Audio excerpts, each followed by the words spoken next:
우리가 하나님께 기도한 대로 하나님 들어 응답하여 주실 줄로 믿습니다.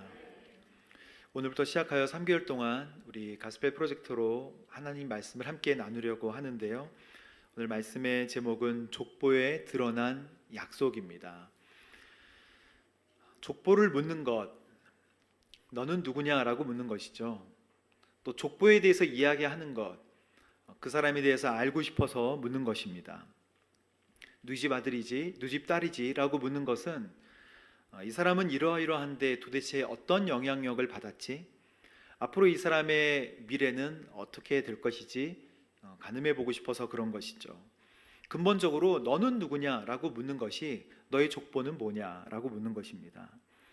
저는 누구의 아들이고, 저는 한 가정의 가장이고, 또 이러이러한 일을 하고 있습니다 라고 이야기하면 그 사람은 그런 사람이구나 라고 쉽게 알 수 있게 되는 것이죠. 더 나아가서 그 사람이 어떤 일을 하겠구나 라고 미래를 예측해 볼 수도 있는 것입니다.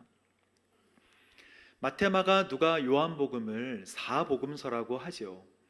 근데 마태, 마가, 누가복음은 공관복음서라고 합니다. 공통된, 예수님에 대해서 공통된 내용을 다루고 있기 때문에 그렇죠. 마태, 마가, 누가, 요한복음이 보는 예수님의 관점이 조금씩 다릅니다. 근데 마태는 이 마태복음을 쓸 때 유대인을 염두에 두고 썼던 거예요.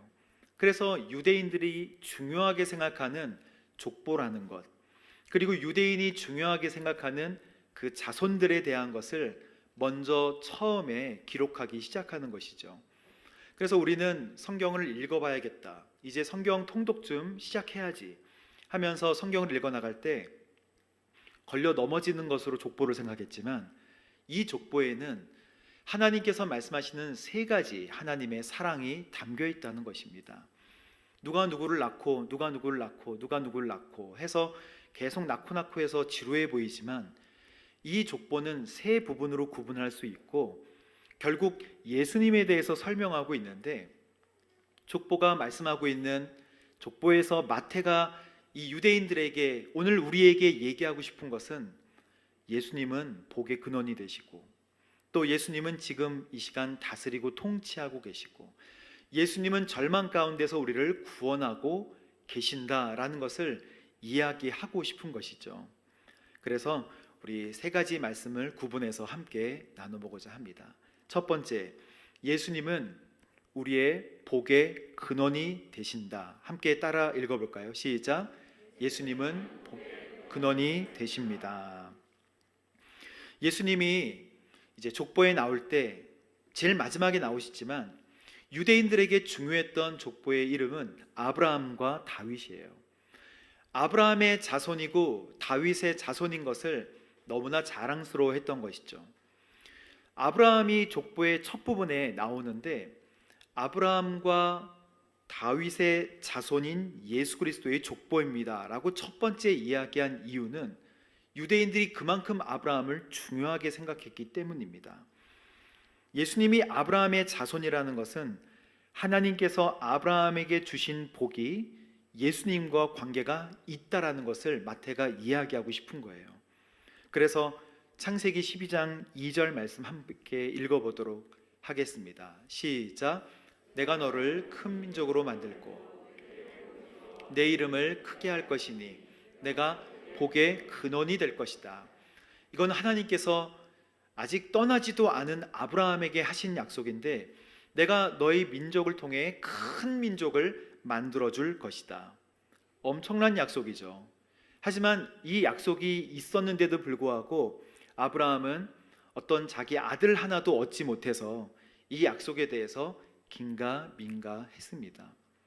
아브라함에게 엄청난 큰 약속을 주고 아브라함이 그 말씀을 믿고 떠났는데, 아들이 있어야, 그 아들이 손자를 낳아야 뭔가 이루어질 것 같은 조짐이 보이잖아요.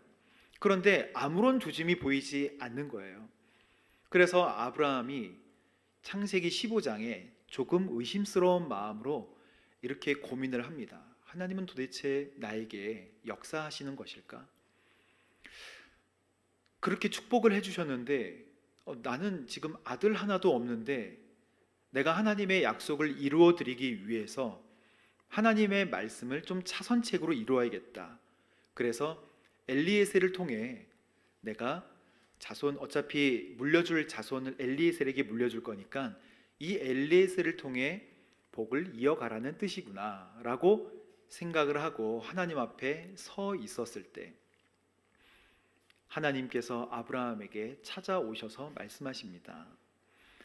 아브라함아, 두려워 말라. 내가 받게 될 상이 아주 클 것이다. 말씀 한번 읽어볼까요? 창세기 15장 1절 말씀. 창세기 15장 1절 말씀 함께 읽어보도록 하겠습니다. 아브라함아, 두려워 말라. 나는 내 방패니 내가 받게 될 상이 아주 클 것이다. 자식이 없으니까 아브라함은 사실 어려움 가운데 있었어요.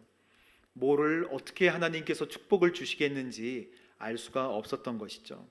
그래서 고민하던 차에 하나님 15장 4절 이렇게 말씀하십니다. 함께 15장 4절 읽어보도록 하겠습니다. 시작. 그러자 여호와의 말씀이 그에게 임해 말씀하셨습니다. 내 상속자가 되지 않을 것이다.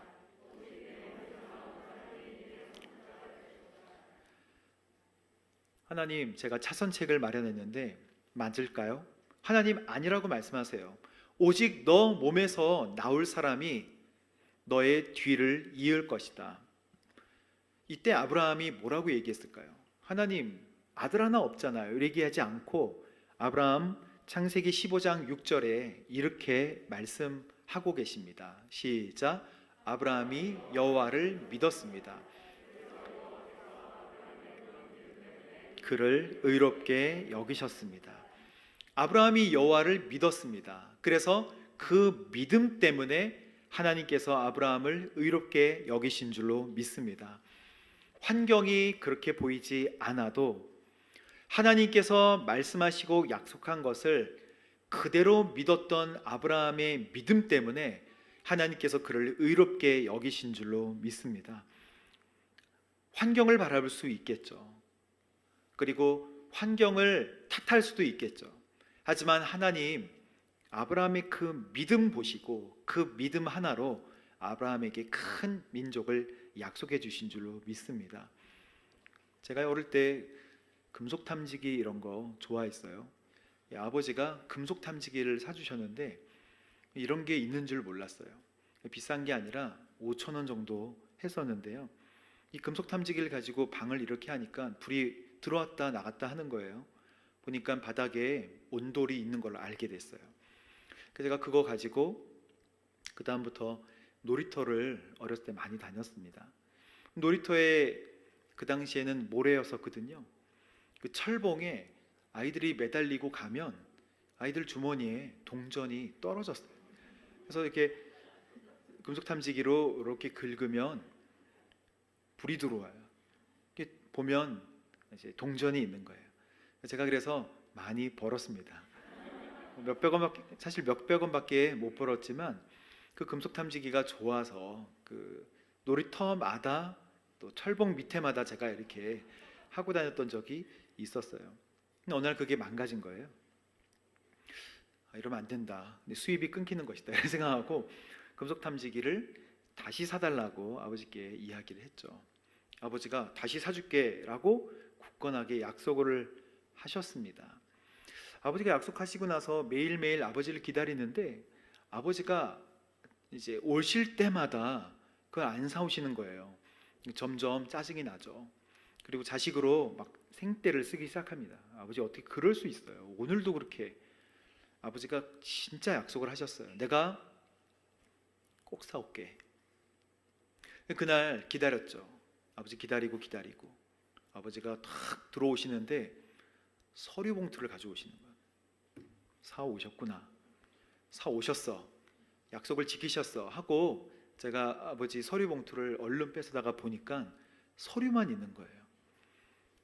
제가 그때 어릴 때 발을 동동 구르면서 때를 많이 썼었대요. 그래서 막 발을 동동 구르면서 저의 있는 마음 막 생때를 보여주면서 아버지 어떻게 그럴 수 있어요 이렇게 얘기는 안 하고 막 그 신음소리 이런 거 막 내면서 길을 돌아보고 막 가려고 했을 때 아버지 얼굴이 좀 이렇게 막 어두워지면서 걱정스러우면서 저에게 다가오셨어요.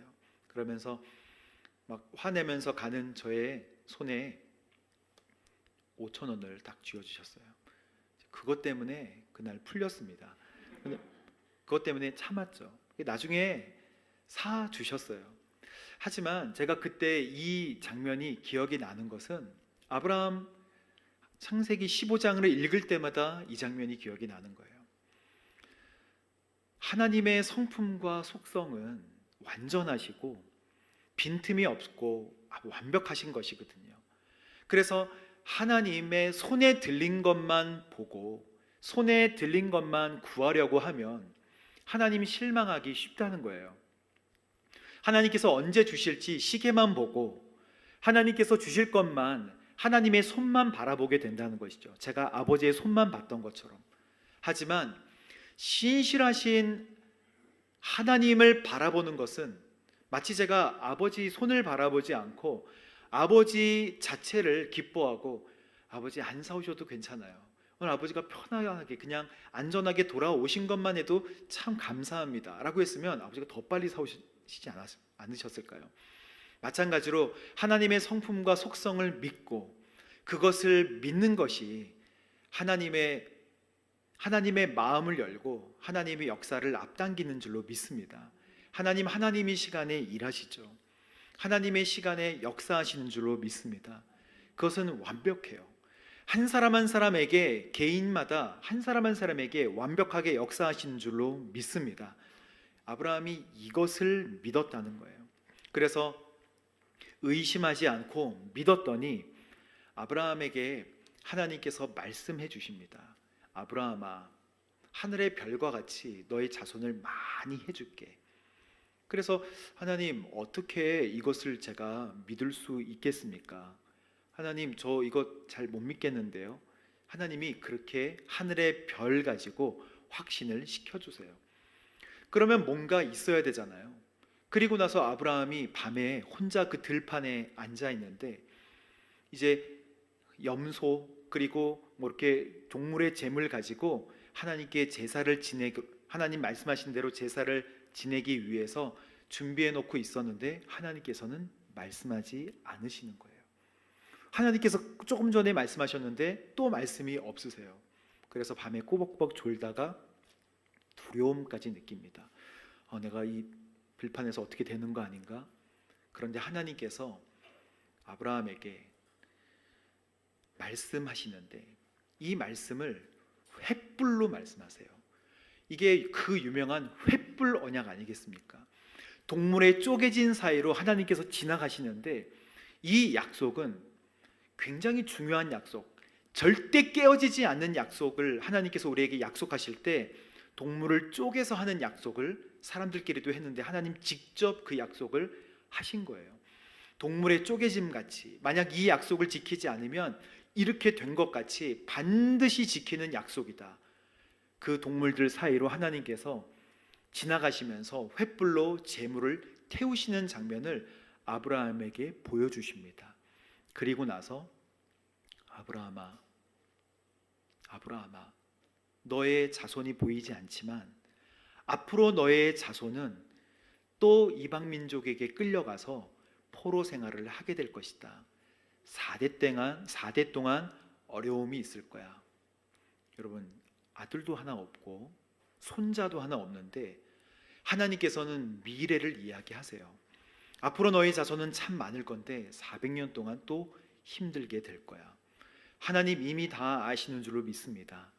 하나님 아브라함에게 아들 하나 주시지 않는 환경이었지만 미리 다 알고 계시고 말씀하시잖아요. 우리 인생 가운데도 앞이 보이지 않을 때 하나님께서 우리의 미래를 아시는 분이신 줄 믿습니다. 하나하나 다 계획하고 계세요. 완벽하게 아세요. 귀신도 과거는 알 수 있어요. 하지만 미래를 알 수 없습니다. 하나님은 과거도 아시고 우리의 모든 미래 다 아시는 줄로 믿습니다. 그래서 이 말씀 창세기 15장 13절 말씀 함께 읽어보도록 하겠습니다. 시작. 여호와께서 그에게 말씀하셨습니다. 너는 분명히 알아라. 다른 나라에서 나그네가 돼 그들을 섬길 것이며 400년 동안 그들은 내 자손을 괴롭힐 것이다. 미래를 아시는 하나님께 우리의 인생을 맡기게 되기를 주님의 이름으로 축복합니다. 두 번째는 함께 따라 읽어볼까요? 예수님은 다스리고 통치하는 왕이십니다. 시작.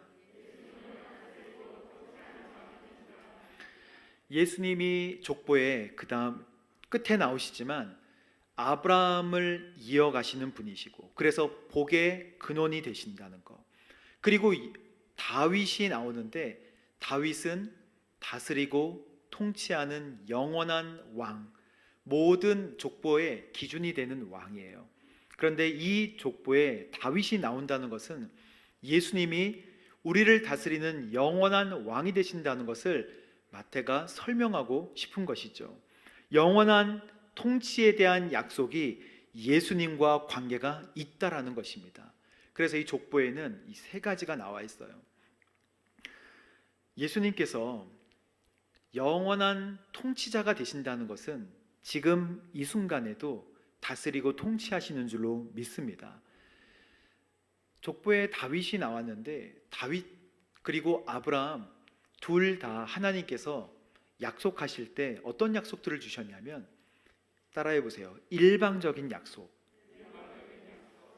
다윗이 기름 부음을 받았지만, 그래서 왕이 되었지만 다윗의 삶은 쫓겨다니는 삶이었습니다. 언제까지 왕이 돼서 떵떵거리는 삶이 바로 시작됐던 건 아니에요. 그런데 왕이 되고 쫓겨다니다가 나중에 나라가 좀 평안해졌을 때 뒷짐을 지면서 다시 나라를 돌아볼 수 있는 시점이 와요. 그게 사무엘하 7장입니다.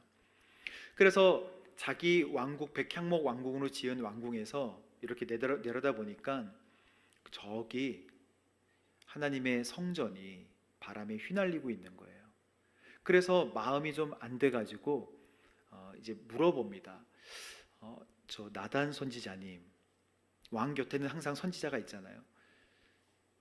저는 백향목 왕궁에 있는데 하나님의 집은 저기 펄럭이는 천막 가운데 있으시네요.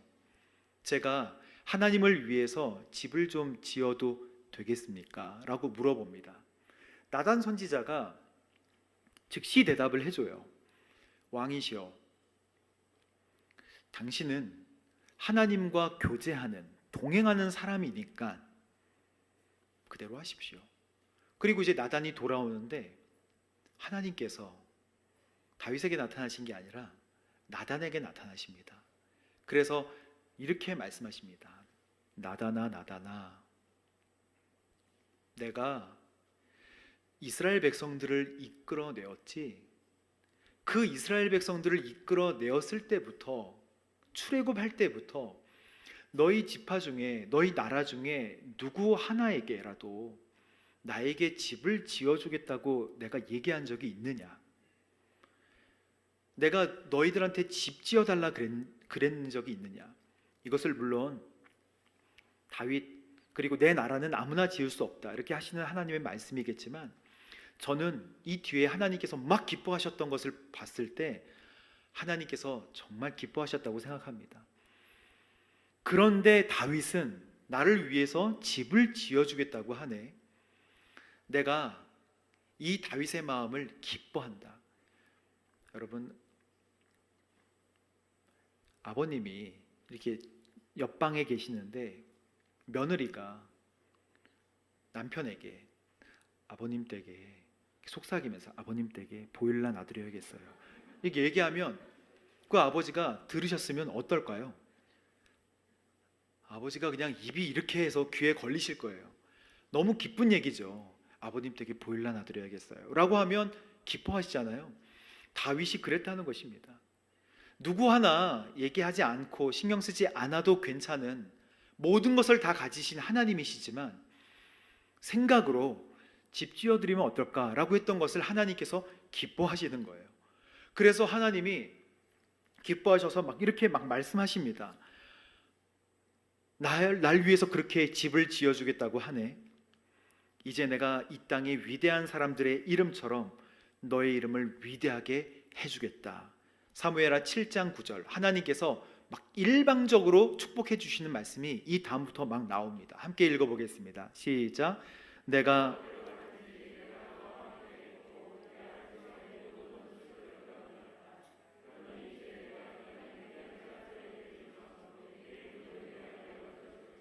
아멘. 이 땅의 위대한 사람들의 이름처럼 내 이름을 위대하게 만들어 주겠다.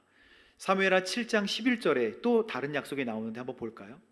시작. 내가 사사들을 세워 이스라엘을 다스리게 했던 때와는 같지 않게 할 것이다. 또 모든 원수들로부터 구해내어 평안하게 할 것이다. 나 여호와가 직접 너를 위해 왕조를 세울 것을 선포한다. 다윗이 한 게 뭐가 있나요? 다윗이 한 게 별로 없어요. 한 게 없지만, 생각만 했지만 하나님께서 일방적으로 막 축복을 해주시는 것을 보게 됩니다. 다윗뿐만 아니라 다윗의 아들에게도 축복해 주시는데 함께 읽어보도록 하겠습니다. 사무엘 7장 13절 14절 시작. 그가 내 이름을 위해 집을 세울 것이고 나는 그 나라의 보좌를 영원히 세워줄 것이다. 나는 그의 아버지가 되고 그는 내 아들이 될 것이다. 그가 잘못을 저지르면 사람이라는 막대기와 인생이라는 채찍으로 그를 징계할 것이다. 다윗이 뭐 달라고 했나요? 다윗이 뭐 해달라고 했나요? 다윗은 하나님 중심으로 살아가는 삶, 하나님 중심의 삶을 이야기했을 때 하나님께서 일방적으로 막 축복해 주세요. 너 나라의 위를 견고하게 해주고 내 나라를 내가 붙들어주고 너 자손을 통해서 내 집을 짓게 할 것이고 너 아들을 통해서 내가 사람의 막대기와 인생의 채찍으로 치면서 보호해 줄게. 누가 자식을 우리 마음대로 할 수 있겠습니까? 하지만 하나님 중심의 삶을 살아가려고 하면 하나님께서 자녀도 책임져 주시는 줄로 믿습니다. 사람의 막대기와 인생의 채찍으로 책임져 주시겠다는 거잖아요.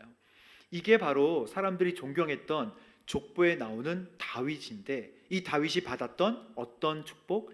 일방적인 약속과 일방적인 축복이에요. 아브라함도 그랬어요. 아브라함도 뭐 달라 그러지 않았는데 하나님이 일방적으로 그냥 축복해 주십니다. 약속이라는 거는 쌍방간에 하는 것 아니겠습니까? 너가 이렇게 해주면 내가 이렇게 할게, 이게 약속인데 하나님의 약속은 완전 사랑이에요. 하나님의 약속은 완전한 사랑이에요. 그냥 일방적으로 주시는 것입니다. 그래서 솔로몬이 나중에 나라를 이어받고 왕궁을 멋지게 하나님의 성전을 세웁니다. 그러나 솔로몬도 나중에 우상을 섬기는 것 때문에 나라가 분열이 되죠. 북이스라엘과 남유다로 분열이 됩니다. 하지만 하나님께서 약속해 주셨기 때문에, 하나님께서 신실하게 그 왕조를 지켜주시겠다고 약속하셨기 때문에 그 약속을 끝까지 지키세요. 르호보암, 그리고 이제 그 자손 때부터 계속 르호보암, 아비야, 아사, 여호사밧, 그리고 있잖아요. 요담, 그리고 요시야, 아몬, 그리고 계속 나가다가 나중에 시드기야까지 나라가 멸망하는 동안에 남유다의 왕조는 다 아버지와 아들, 아버지와 아들, 아버지와 아들, 가정을 하나님께서 든든하게 지켜주세요. 하지만 북이스라엘은 다릅니다. 북이스라엘은 시므리 왕조, 오므리 왕조, 왕조들이 계속 사례를 거듭하면서 왕조들이 바뀌게 돼요. 김씨 가문, 이씨 가문, 최씨 가문, 왕조들이 계속해서 바뀌는 피해 역사가 북이스라엘에 일어나게 되는 것이죠. 하나님께서 이 나라들을 신실하게 인도하여 주시는 것 같이 이 족보를 믿고 또 이 말씀을 믿는 저희들은 하나님의 보호하심을 받을 줄로 믿습니다. 그래서 하나님께서 그 이름을 위대하게 만들어 주신 그 다윗 왕은 지금도 이스라엘 백성들이 영원한 왕이 되기를 원하는 것이죠. 예수님이 이 왕조를 다 이어받으셔서 지금도 우리를 다스리고 통치하시는 영원한 왕이 되신 줄로 믿습니다. 그래서 이 족보에는 세 가지가 나와 있는데, 아브라함을 통해서 복의 근원이 되게 하신다, 예수님을 통해서 다윗을 통해서 통치하고 다스리는 것에 대해서 말씀하고 계시고, 이제 족보의 끝은 바벨론이라는 말씀이 또 나옵니다. 마태복음 1장 12절 말씀을 함께 읽어보도록 하겠습니다. 시작. 바벨론으로 잡혀간 후로 여고냐는 스알디엘을 낳고 스알디엘은 수룹바벨을 낳고 스룹바벨은 아비옷을 낳고 아비옷은 엘리야김을 낳고 엘리야김은 아소르를 낳고. 아브라함이 나오고 다윗이 나왔는데 이제 바벨론이 나와요. 조금 생소하죠. 바벨론 포로 시대가 또 나오는 것입니다. 예수님은 뭘 말씀하고 계시는 걸까요? 세 번째는 예수님은 환난에서 구원하는 메시아시다라는 것을 족보에서 말씀하고 있는 것입니다. 바벨론 포로 시대 때는 많은 왕들이 잡혀갔고 또 나라가 완전히 무너졌죠. 예수님이 이 족보의 끝에 계시지만 바벨론 포로 시대가 나오는 것은 예수님은 바벨론 포로 시대와 같은 환난을 반드시 종식시키고 우리를 다스리고 통치하는 왕이십니다 라는 것을 말씀하고 싶은 거예요. 쉽게 말해서 예수님은 모든 묶였던 것을 풀어내시는 구원자가 되시는 줄로 믿습니다.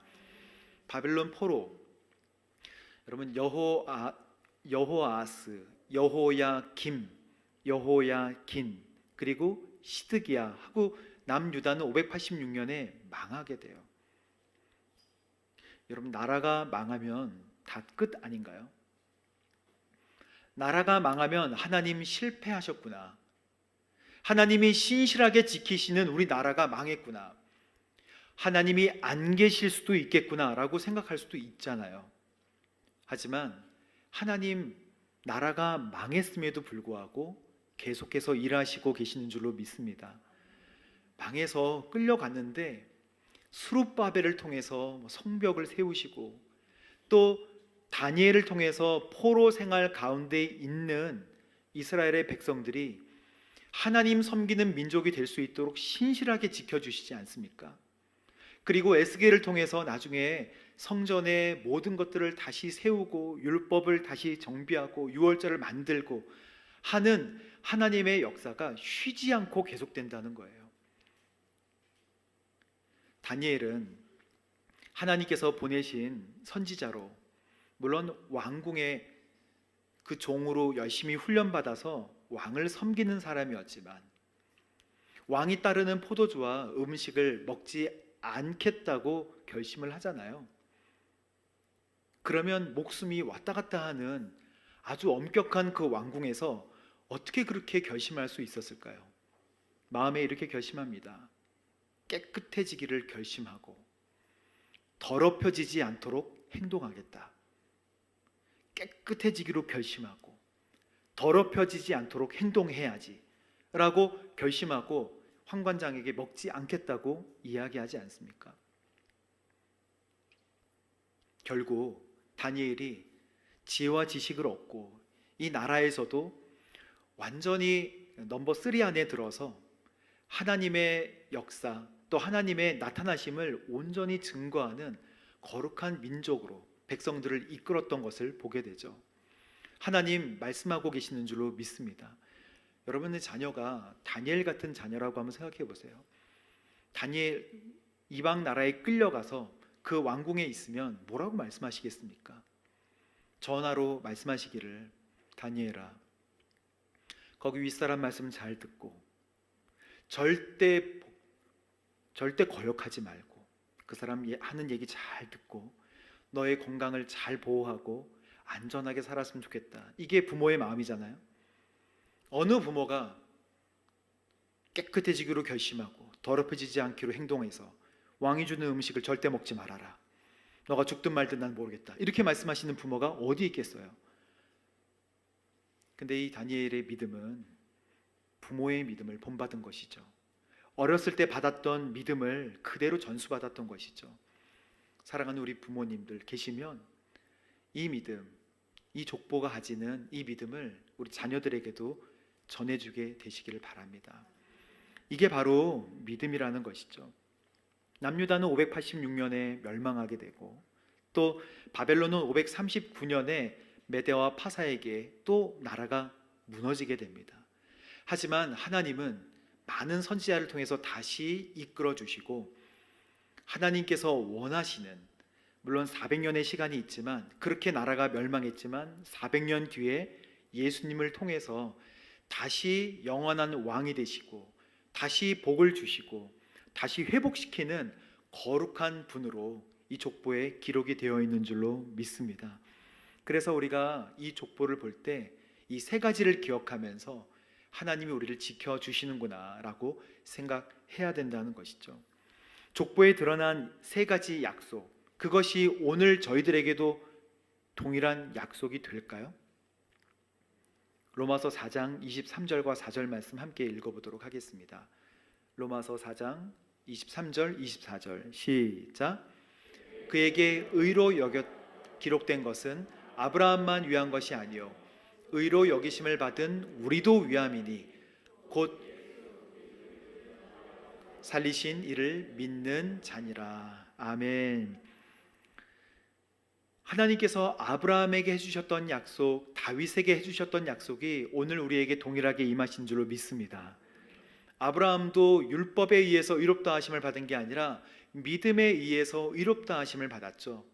우리도 말씀에 적힌 것 같이 그에게 의로 여겨졌다 기록된 것은 아브라함만이 위한 것은 아니라는 거예요. 바로 우리에게도 임하는 것인데, 의로 여김을 받은 것은 우리에게도 위함이니 곧 우리 주 예수 그리스도,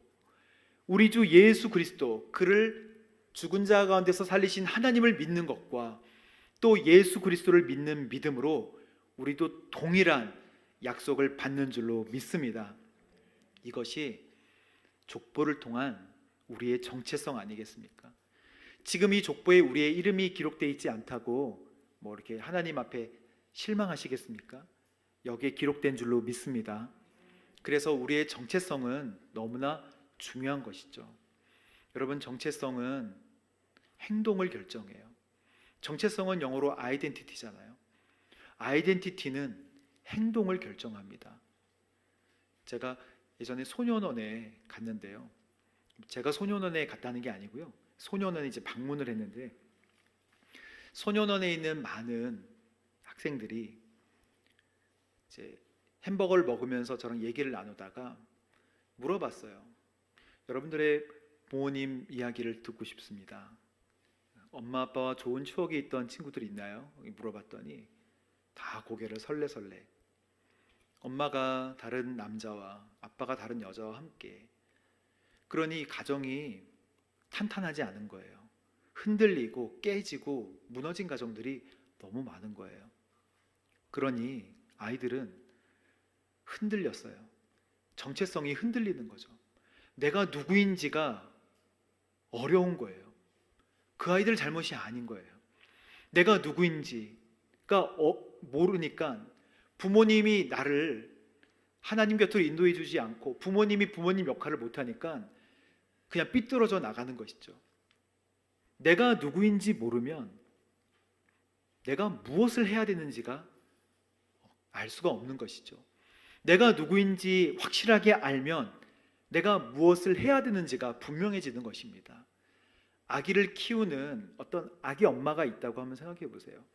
제가 아기 엄마에게 제주도 다녀오시죠, 제가 티켓을 하나 드리도록 하겠습니다 라고 하면 아기 엄마는 저한테 물어볼 거예요. 우리 아기하고도 같이 갈 수 있나요? 라고 묻지 않겠습니까?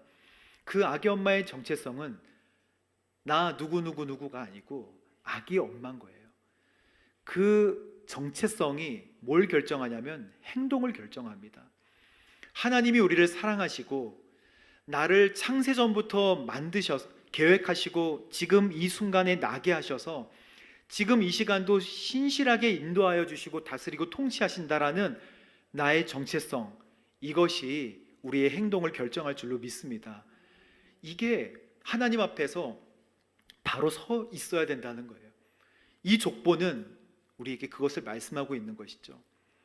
아이덴티티, 나의 정체성이 나의 비전을 결정하듯이 하나님 나를 사랑하시고 나의 주인이 되시는 이 정체성이 앞으로 우리의 믿음을 결정하게 되고 우리의 행동을 결정할 줄로 믿습니다. 그렇게 담대하게 살아가는 저와 여러분 되시기를 주님의 이름으로 축복합니다. 함께 기도하도록 하겠습니다.